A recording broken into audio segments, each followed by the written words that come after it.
Order! Order! You are an incorrigible delinquent at times. Behave yourself, man!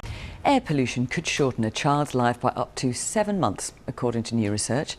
The study, which looked at the impact of two of the main pollutants on children in Birmingham, found that a child born in 2011 could die up to 7 months early if exposed over a lifetime to the current levels of toxic air in the city.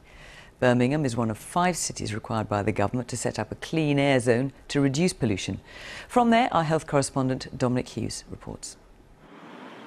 They are the hidden killers. Millions of tiny particles from exhaust fumes, brakes, even tyres on the road, polluting the air, choking our lungs, damaging our hearts.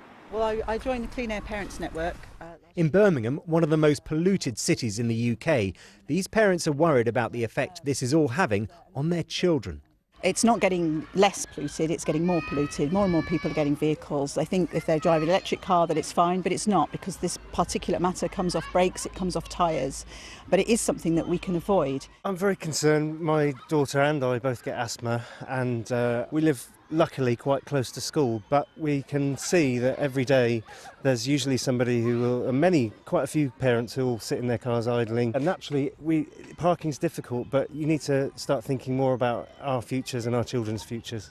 It's easy to start to feel depressed about it, but obviously nothing changes by people feeling depressed about things. So it's obviously just need to galvanise ourselves and actually try and do something about it, because collectively, if we're all talking about the same thing, we start moving in the same direction.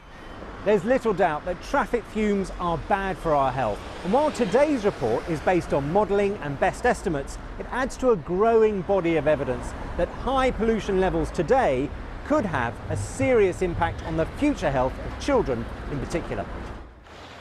These pictures, taken outside a school, show how exhaust fumes flow right past children because they're closer to the ground.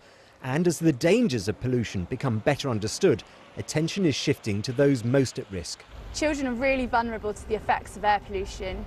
Their lungs are still developing, so we know that when they breathe it in, it can actually stunt the growth of their lungs.